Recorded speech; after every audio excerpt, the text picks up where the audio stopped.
बिस्मिल्लाहिर्रहमानिर्रहीम, अस्सलाम वालेकुम। चाइना दुनिया का वो वाहिद मुल्क है जिसकी इंटेलिजेंस मालूमात इस वक्त नेटवर्क सबसे ज़्यादा है और इसकी स्ट्रेटजीज मुस्तकबिल की प्लानिंग समझने के लिए दुनिया भर की एजेंसियां ममालिक तो छोड़िए, सिर्फ अमेरिका की बात कर ले तो अरबों डॉलर्स वो बहाते हैं, अरबों डॉलर्स, लेकिन वो स्ट्रेटजी इसकी समझ नहीं पाते। अगर वो समझ जाते तो आज चाइना को वो इतना मजबूत होने देते। 11वां राउंड ऑफ टॉक्स चला। हकीकत टीवी ने आपको कहा था तैयारी पकड़ ले, अब इंडिया की गर्दन दबोचने का वक्त है, क्योंकि चाइना ने जितना इंडिया को बेवकूफ़ बनाना था बना लिया। अब मजीद इंडिया बेवकूफ़ नहीं बनेगा, अब वो पैनिक में आ जाएगा और वो माफिया मांगेगा, क्योंकि उसको समझ आ गई है कि हमारे साथ हो गया बड़ा हाथ। मजीद डिस्कस करने से पहले इस वीडियो को लाइक करें, हकीकत टीवी को सब्सक्राइब करें और बेल आइकन पर ज़रूर क्लिक करें। अब इंडिया चीख रहा है, चिल्ला रहा है कि हमारे साथ धोखा हुआ, चाइना ने धोखा दिया। मोदी को समझ आई कि हमारे साथ धोखा हो गया। हम तो पाकिस्तान के हक में बातें करें, मैं इमरान खान को लेटर लिख रहा हूँ, मैं इमरान खान को मुबारक दे रहा हूँ, मैं पूरी की पूरी वो काम कर रहा हूँ, बातें कर रहा हूँ जो मुझे चाइना ने कही। लेकिन एंड पर आकर चाइना अपनी बात से फिर गया। इंडिया की आर्मी ने इस वक्त 10,000 elite mountain strike corps choppers भेजे हैं चाइना और इंडिया के बॉर्डर के ऊपर।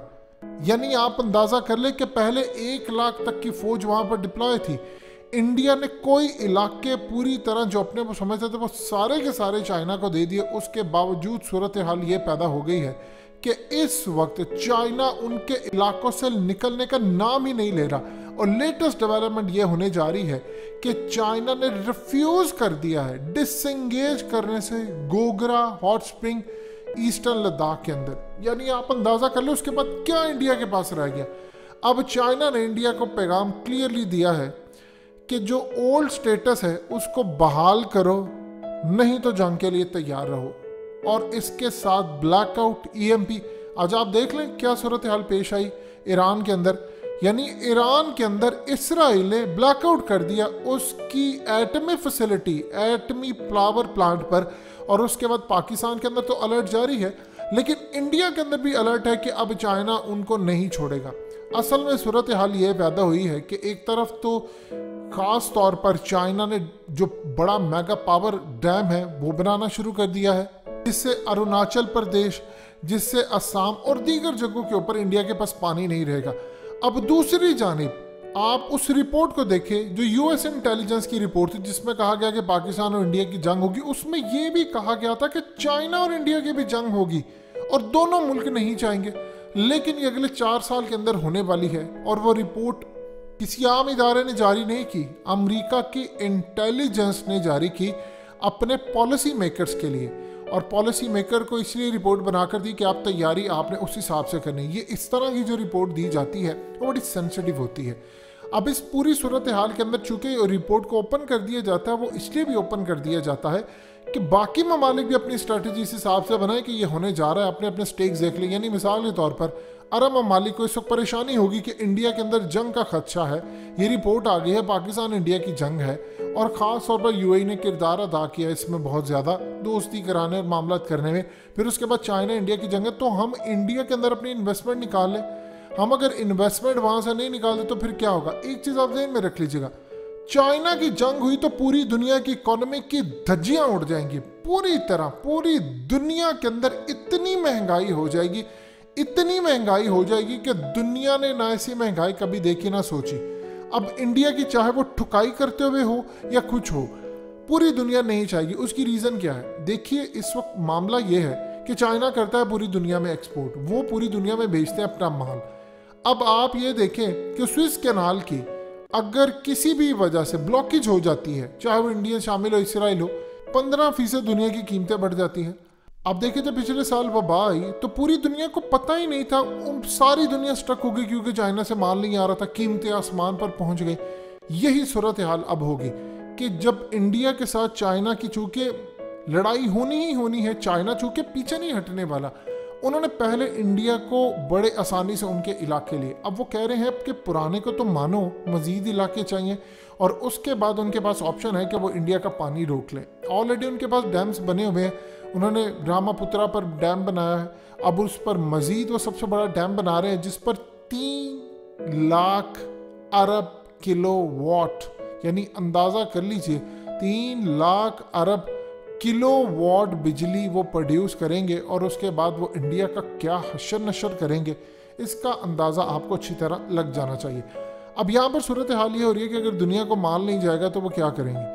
असल में इंडिया को इस वक्त परेशानी लाहक है कि मैं दोनों तरफ से घिरा हुआ हूँ। पाकिस्तान के खिलाफ वो बात नहीं करे। आप ये देखिए कि क्या इमरान खान ने बात की, इतनी बड़ी उन्होंने बात कह दी कि जब तक आर्टिकल 370 रीस्टोर नहीं होता मैं बात नहीं करूँगा मोदी से। क्या आपने मोदी का कोई बयान सुना, कोई अमित शाह का बयान सुना, किसी बीजेपी के वजीर का, मशीर का? मीडिया को छोड़ दे, मीडिया पर भी अब सिर्फ 10% तक गालियां हैं इमरान खान को रुकी हुई हैं। इसका मतलब है कि फंसा हुआ है बुरी तरह, स्ट्रेटजी चेंज हो रही है। इस वक्त पैनिक के अंदर आ चुका है भारत। ये जो डिप्लॉय कर रहे हैं अपनी 10,000 नई उन्होंने फौजें भेजी हैं, सिर्फ एक EMP हमला करना है, या एक उन्होंने लेज़र फायर करनी है, या एक उन्होंने किसी तरह डिफरेंट तरीके की लेज़र का जो पहले हमला किया था वो उन्होंने डायरेक्ट एनर्जी वेपन से अब हमला करना है। उसके बाद जो हशर नशर होने वाला है इंडिया का, ये 10,000 उसी टाइम मर जाएंगे। अब आने वाले वक्त के अंदर एक चीज़ आप अच्छी तरह समझ लें, बाइडन की स्ट्रेटजी अचानक बदली है, इसीलिए पाकिस्तान ने भी अपनी स्ट्रेटजी बदली है, चाइना ने भी अचानक स्ट्रेटजी बदली है। असल मसला ये हो रहा है कि पाकिस्तान इंडिया के मामला ख़राब करवाने हैं अब अमेरिका ने। अफगानिस्तान में जंग खड़ी है सर पर। 1 मई से अफगान तालिबान कभी ना तो अपना मुआहदा तोड़ते ना वो पीछे हटते हैं। अगर अमेरिका उनसे ये कहता है, कोई शराइत देता है मिसाल के तौर पर कि आप यहाँ पर इस्लामिक हुकूमत बना लें लेकिन हमें कुछ अरसा दे रहने के लिए फलाना, तो हम निकलेंगे यहाँ से, तो शायद हो सकता है कोई मामला हो जाए। लेकिन अफगान तालिबान मूड में नहीं है, वो कह रहे हैं कि आप सिर्फ यहाँ से निकल जाएं, फिर हम जाने, हमारा काम जाने। और चाइना अफगान तालिबान को कर रहा है पहली मरतबा ओपनली बैक। ओपनली बैक से मुराद ये नहीं होता कि बिल्कुल मीडिया में आकर, वो ओपनली बैक से मुराद ये होता है कि इशारे छोड़ा है कि मैं उसके साथ खड़ा हूँ, पैसा आसरा सब दूंगा। क्योंकि अमेरिका ने प्लान ये किया है कि दाइश को सिंकियां सूबे में लेकर आना। वो चाहते हैं कि जो पाकिस्तान के साथ हशर हुआ था, TTP ने किया था, वही दाइश जाकर चाइना के साथ भी काम करे। लेकिन अमेरिका के ये मंसूबे को नाकाम बनाने के लिए अफगान तालिबान को मजबूत करना रशिया, पाकिस्तान, चाइना और ईरान की इस वक्त रिस्पॉन्सिबिलिटी और इनकी प्रॉब्लम नहीं है, इन पर फर्ज हो चुका है, ये करना ही करना है। क्योंकि अगर आप नहीं करेंगे तो हालात ख़राब होंगे। इंडिया वहाँ से निकल नहीं रहा। आप गौर करते जाए, अजीबो गरीब सूरत हाल जो आपने आज से पहले नहीं देखी होगी। आप ये देखें कि इस वक्त पूरी दुनिया के अंदर, आप यूक्रेन को देखें, वो रशिया के साथ लड़ाई कर रहा है, यानी आप अंदाज़ा कर ले कि वहाँ पर एक माहौल गर्म है। आप तुर्की को देखें, वो ग्रीस के साथ इस वक्त लड़ा है। आप पाकिस्तान को देखें, इस वक्त पाकिस्तान की क्या सूरत हाल है। पाकिस्तान इंडिया के साथ लड़ने के लिए तैयार है। उसके अलावा आप देख लें कि इसराइल ईरान के साथ है, चाइना इंडिया के साथ है। ये तमाम के तमाम मामला जो है वो इस वक्त तैयार बैठे हैं। ताइवान का इशू गर्म है। पूरी दुनिया में अजीबो गरीब एक जंग का सिर्फ और सिर्फ एक इवेंट, एक वाकया जिसने पूरी दुनिया को जंग अजीम में मुब्तला कर देना।